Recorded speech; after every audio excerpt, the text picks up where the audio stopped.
मीडियाದಲ್ಲಿ ಬರ್ತೀರಾ? नमस्कार। प्रेस के सभी पत्रकारों को साथियों को हार्दिक स्वागत है। आज की इस प्रेस मीट में हमारे साथ माननीय भाजपा राष्ट्रीय प्रवक्ता श्री शहजाद पूनावाला जी है एंड और state secretary and member of parliament संसद दक्षिण कन्नड़ कॉन्स्टिट्यूएंसी श्री कैप्टन ब्रिजेश छोटा एंड भाजपा बेंगलुरु एंड मुख्य सचेतक विधान परिषद एंड एमएलसी रविकुमार, दक्षिण जिला president and MLA CK Ramamurthy sir, विधायक and also Kolar ex MP ex सांसद श्री मुनिराजू मुनिस्वामी एंड राज्य प्रवक्ता कुमारी Surabhi Vadigere, state convener Shri Prashant GS economic cell and Karunakar कासले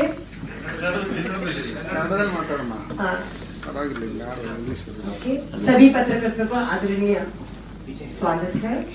ಮತ್ತೊಮ್ಮೆ ಪತ್ರಕರ್ತರೆಲ್ಲರಿಗೂ ಆದರದ ಸ್ವಾಗತದೊಂದಿಗೆ ಇವತ್ತಿನ ಪ್ರೆಸ್ ಮೀಟ್ ಅನ್ನು ಇವರೆಲ್ಲರೂ ಶುರು ಮಾಡ್ತಾರೆ।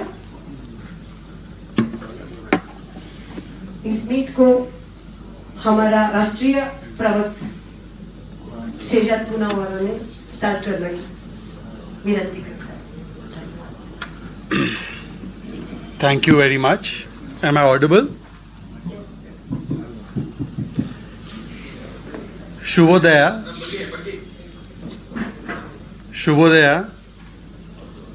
ಕರ್ನಾಟಕದಲ್ಲಿ ಇರುವುದು ನಿಜಕ್ಕೂ ನನಗೆ ಗೌರವ. I am very happy to be amongst you in the land of Basavanna and Kempegowda ji and the great people of Karnataka. At the outset, let me thank my dear friends from the media and all those who have joined me, our leaders from the Bharatiya Janata Party on stage, our state secretary and our very dynamic MP from BJP Bengaluru South, Captain Brajesh Chauta ji, Bengaluru South, ex-MP Muniswamy ji, District President and MLA Shri C.K. Ramamurthy ji, our state media coordinator Karunakar ji, our state spokespersons Ravi Kumar ji, G.V. Krishna ji, Surbhi Hodigere ji, Mohan Vishwa ji, our economic cell state convener Shri Prashant GS ji. Friends, there are two contrasting models that we are seeing in the country. One model is the Khatakhat Congress potholed model in Karnataka, where we can see that there is a loot, jhoot and phoot. Middle class being looted through high prices, middle class being looted through scams, and all kinds of scams have taken place in Karnataka, from Muda scam, Valmiki scam, liquor scam, housing scam. There is constant spate of price rises, right from stamp duty, water, milk, petrol, diesel, every essential item, the price is being risen. So it is a loot ki sarkar. It is a jhoot ki sarkar where the guarantees were promised, but instead of fulfilling the guarantees, the people of Karnataka are only getting potholes and they are only getting crumbling infrastructure and civic infrastructure, especially in Bengaluru, despite paying high taxes.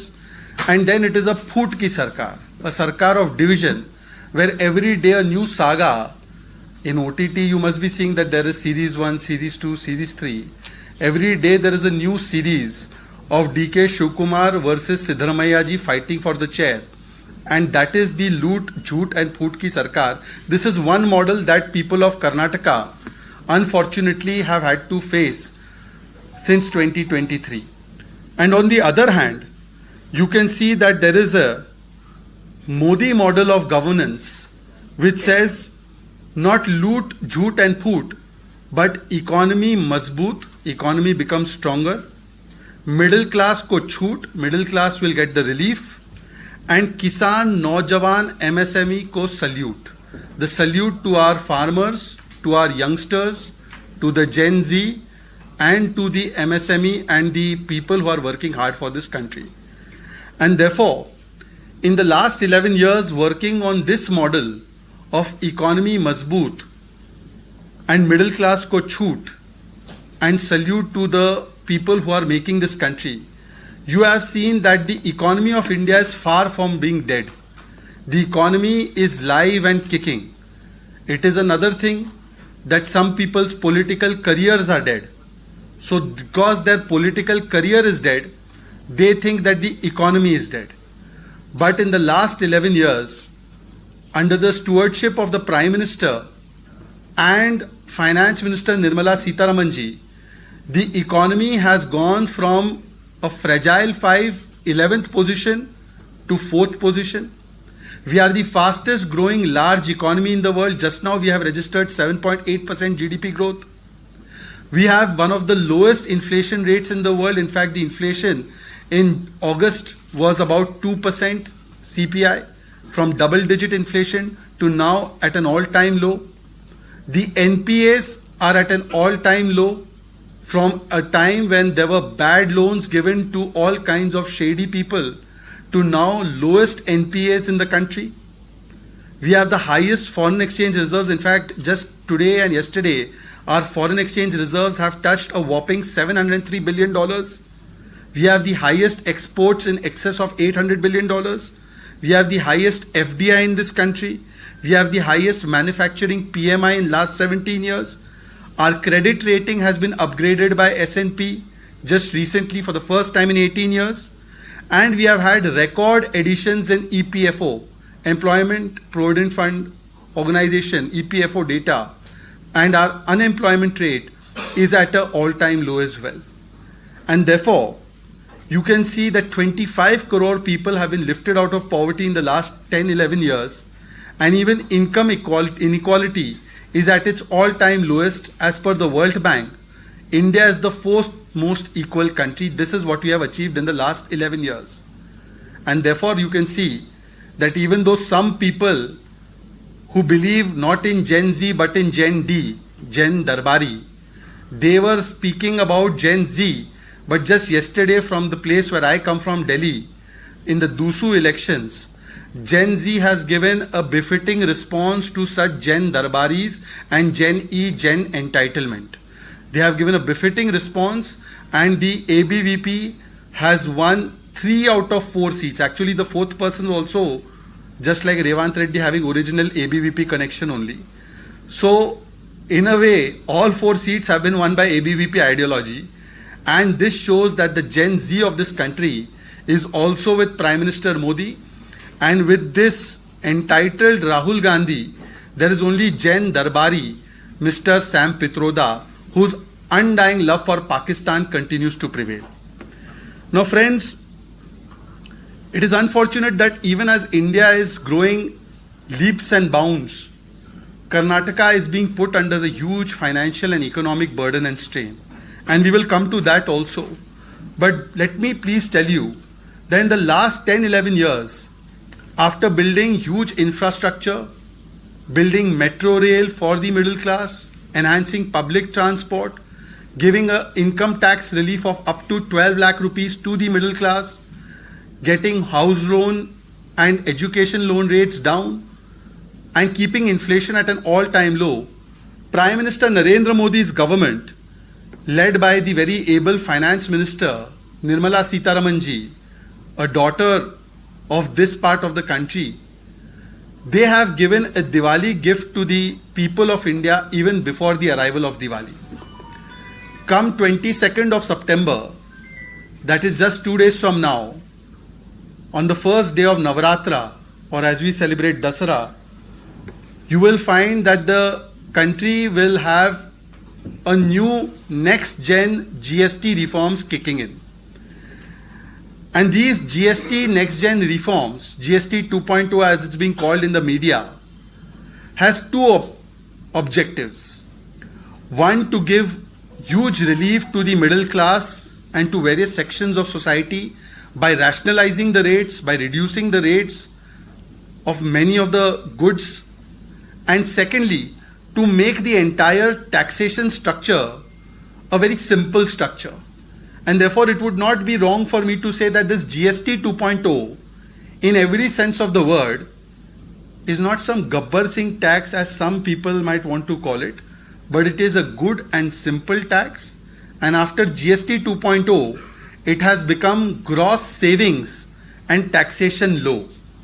The GST now means gross savings for the people and taxation low for the people. It has become a simplified tax. Earlier, as you would be aware, we were having multiple VAT, multiple state taxes across the country before GST was introduced in 2017. Once GST was introduced in 2017, 8 years ago, we had 4 tax slabs at that point of time when originally GST was implemented in this country. 5%, 12%, 18% and 28%. Now from 22nd of September, that is the first day of Navratra, there will not be 4 tax slabs, but there will be only 2 tax slabs. There will be only 2 slabs. One will be of 5% and the other will be of 18%. 99% of the items which were in the 12% bracket are now going to shift to the 5% bracket. So all those items have become cheaper. And about 90 to 95% items which were in the 28% bracket have been shifted to the 18% bracket. So that means those items have also become cheaper. There are about 400 such items that I can list that have become extremely cheap if you compare it to the pre-GST regime when there were different taxations and different rates across the country for each state.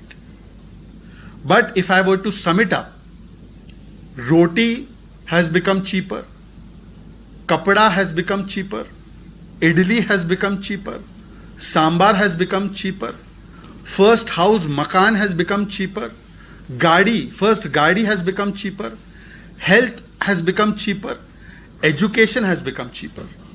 All of these things have become cheaper under the new GST 2.0, the next gen GST reforms. Let me just give you a few items for each segment of society very quickly. What does the common man require for daily essentials? Milk, paneer, curd, all of these items are now down to 0%. Groceries, which are an essential part of a middle class spending, they have been reduced from 12% to 5%. Daily essentials, whether it is hair oil, shampoo, toothpaste, soap, which we all use on a day-to-day basis, from an all-time high of 18%, more than that also in the pre-GST era, it has come down to 5%. Kitchen items like butter, ghee, utensils, from 12%, it has come down to 5%. And then cars below 1200 cc, fridges, ACs, TVs, electronic items, which middle class is now purchasing as its income levels rise, those have also come down from 28% to 18%. So this means what? If you compare a TV in before 2017 and GST came in, TV, appliances, ACs used to have 31, 32% taxation on it. Today, they will be at 18%. That is a clear-cut saving for the middle class. Textile and clothing, fabric, yarn, carpets, towels, all of these will be cut down from 18%, 12% to 5%. This will boost our textile industry, our MSMEs, and it will be a big boost for them to then enhance and find new markets for their exports. Daily use items, as I said, in the kitchen have come down. Personal hygiene items, they have come down. Consumer electronics, which were about 31%, are down to 18%. Also, most important is health.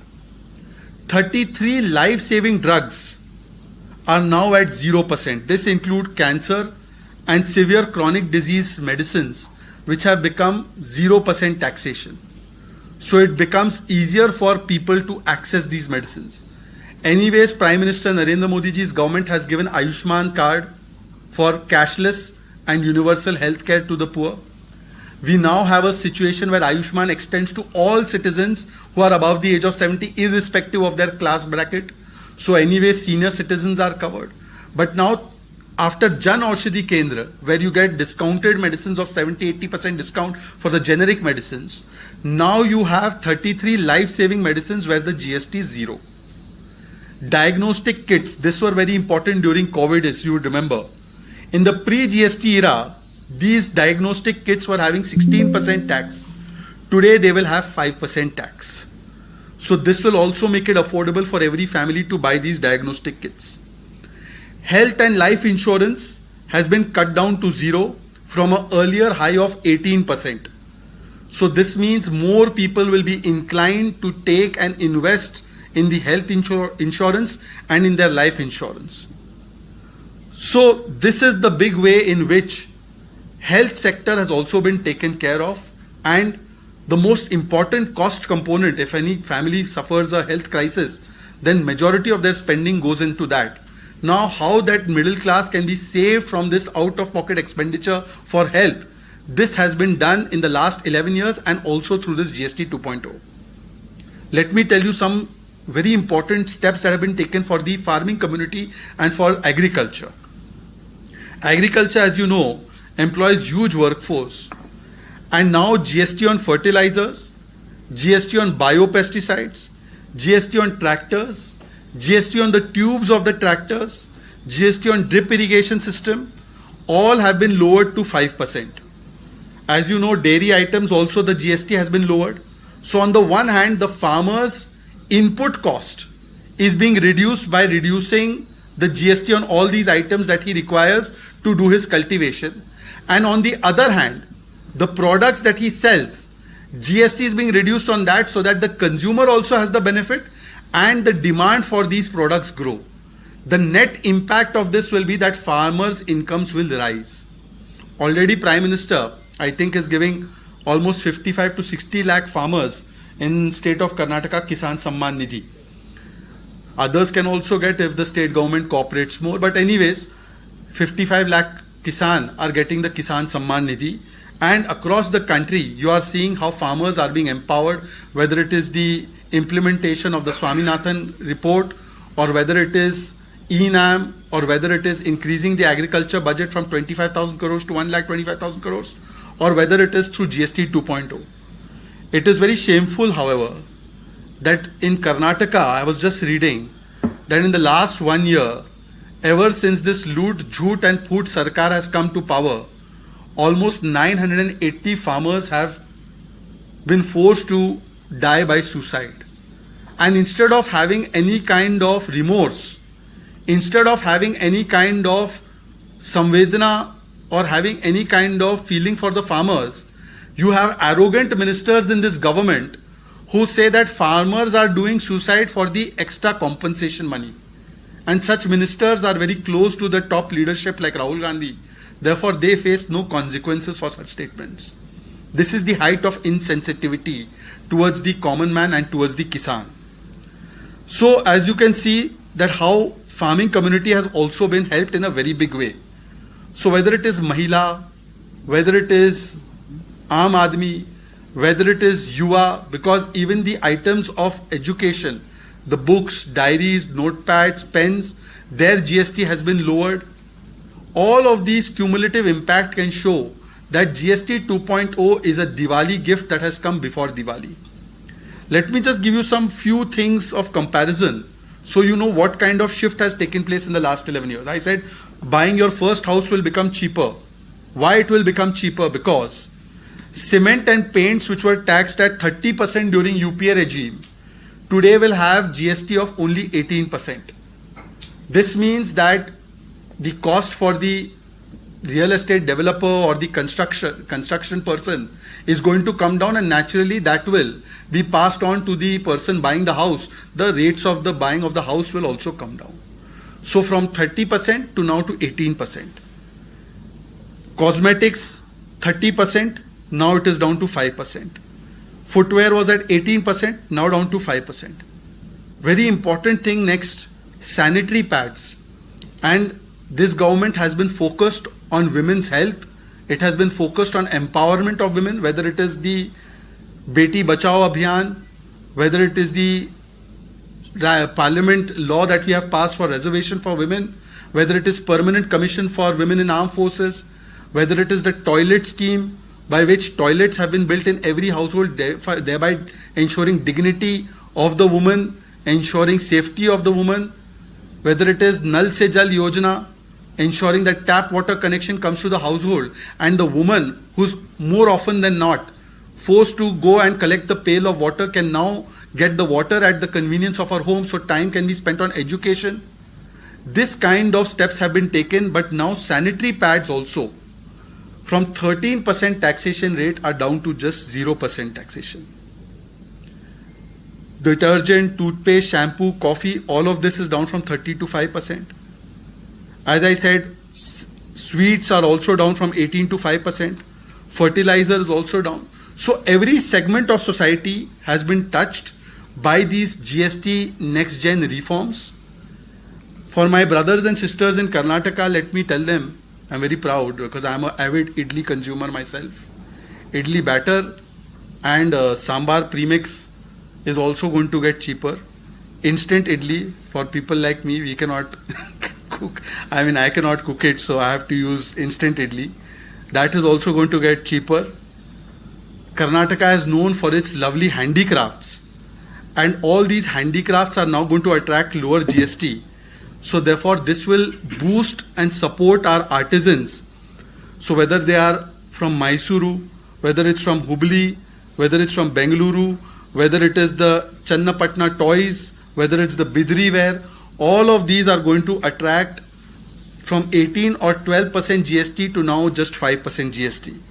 So the handicraft sector, which employs almost 2 lakh artisans in Karnataka, the rich tradition of Karnataka will get a boost, and it will also be affordable for the consumers.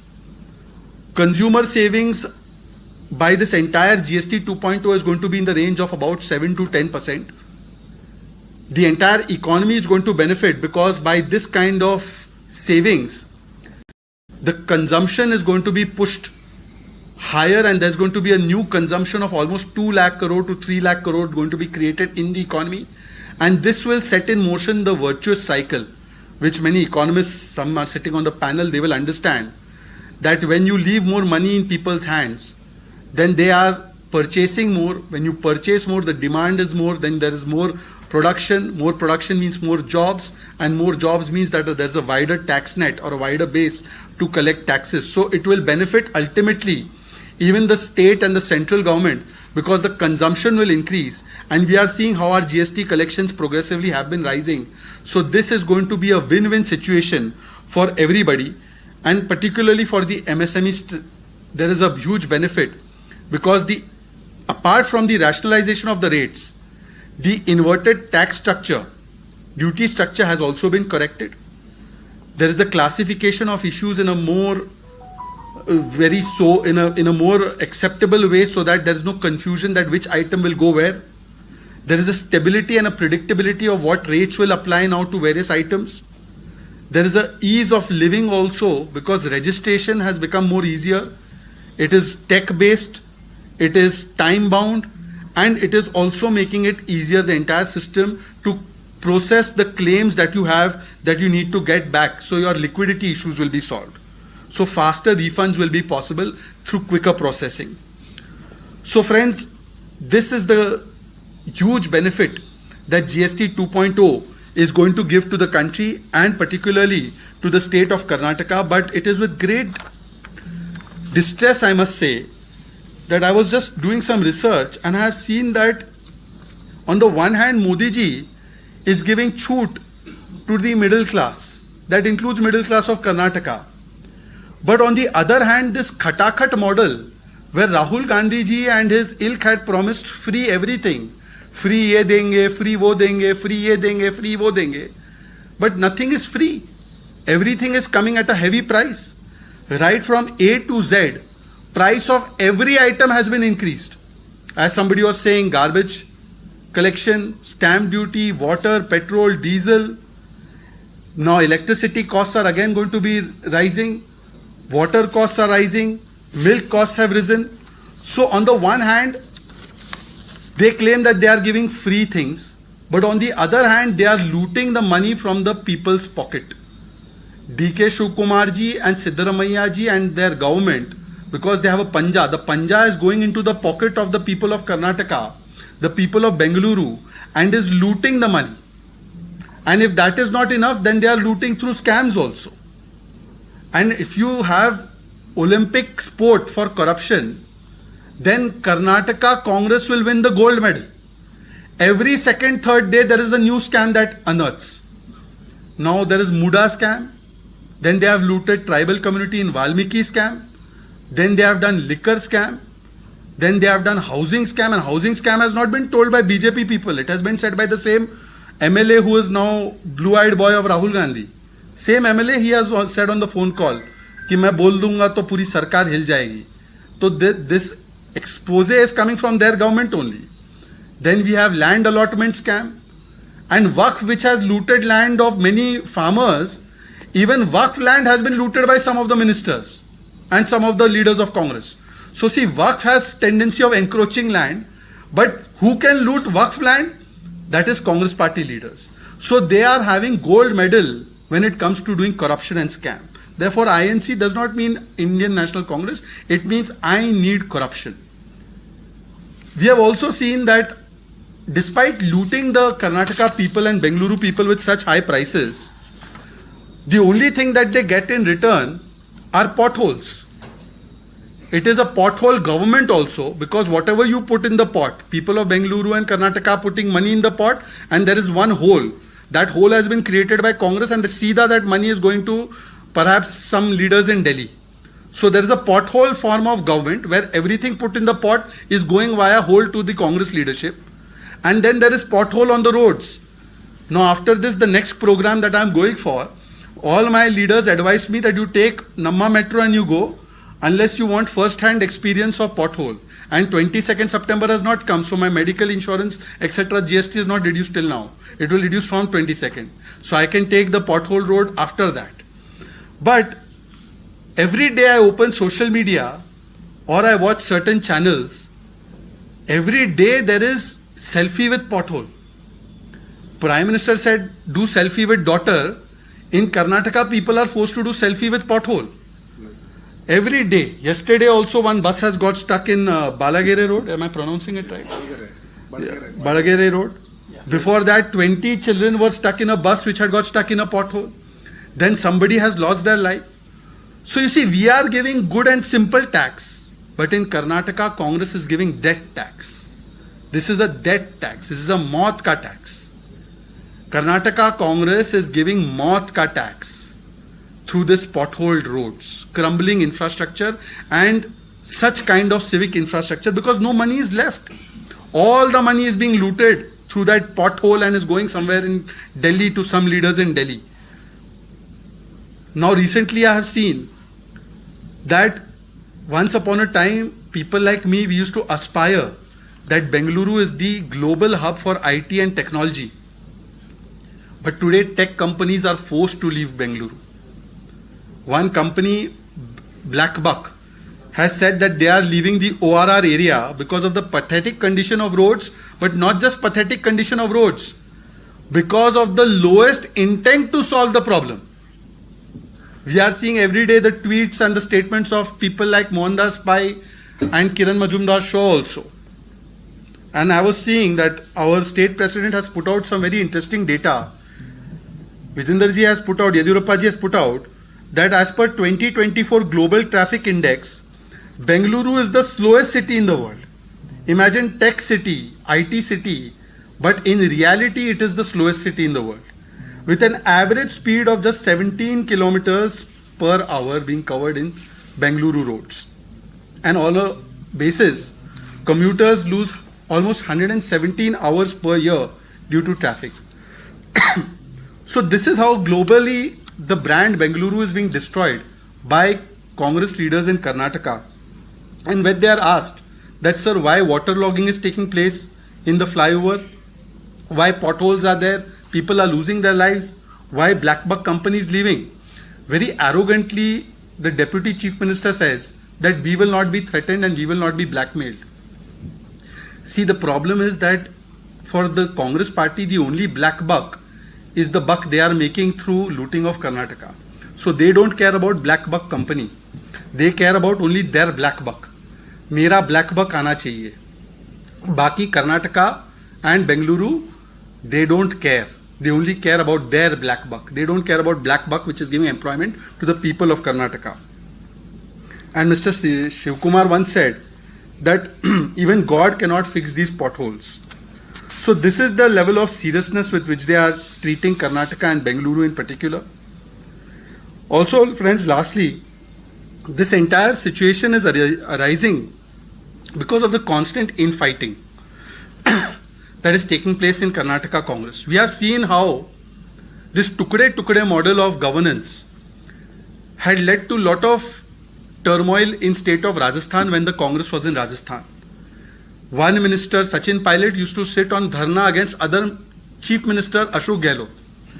Now when I look at Karnataka, I find that the Pilot-Gehlot model has been applied here.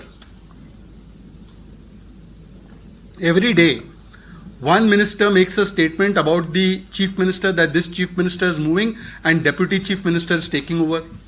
Then second day, somebody else makes another statement.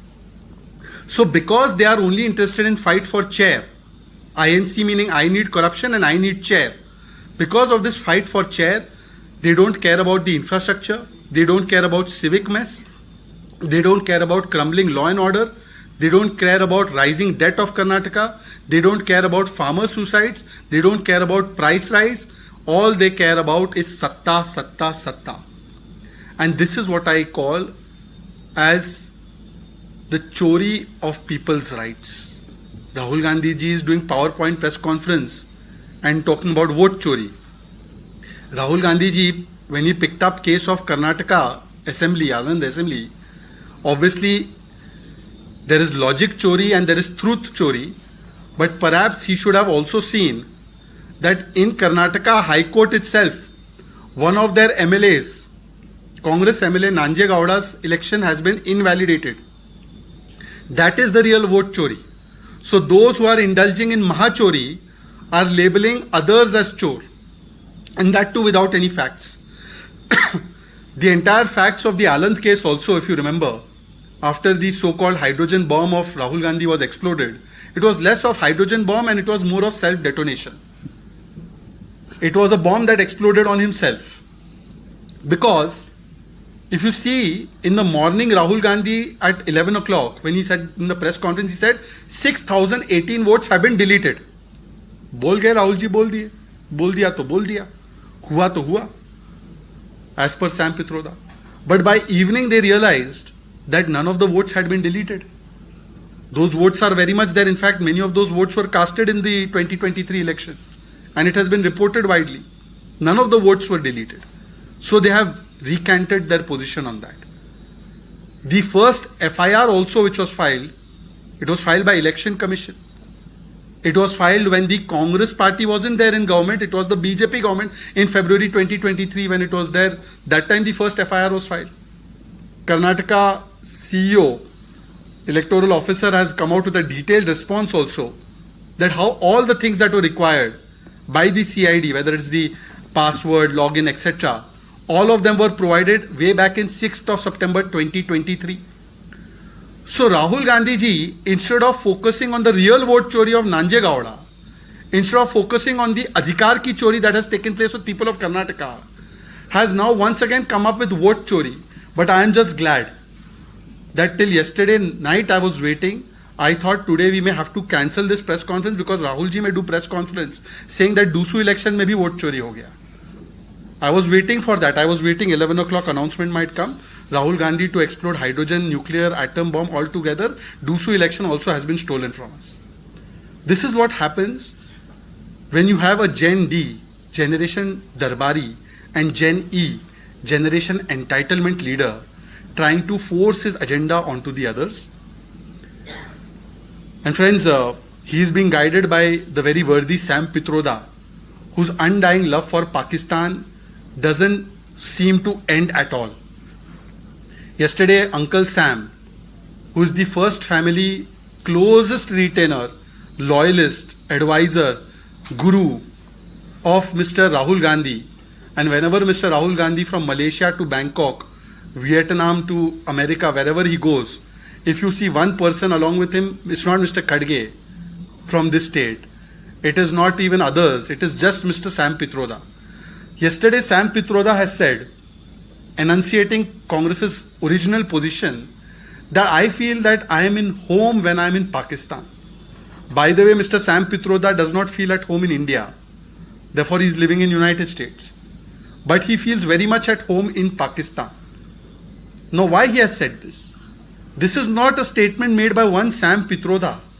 This is the statement of entire Congress party.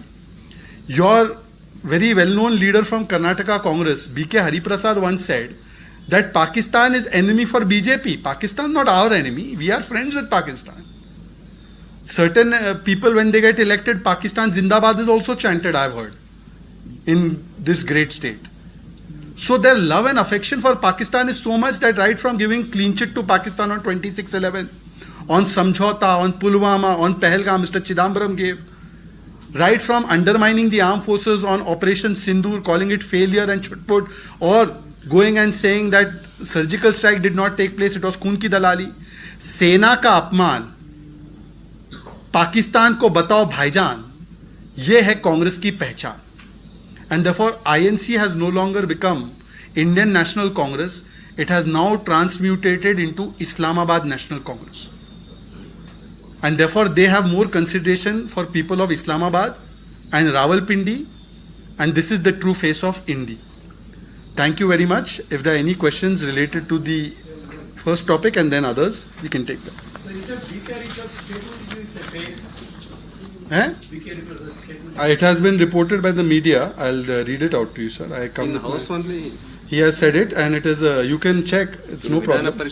He has said it in the Vidhan Parishad, and it has been reported by all media outlets. I will read out the exact statement for you, sir, because every day I am doing this debate.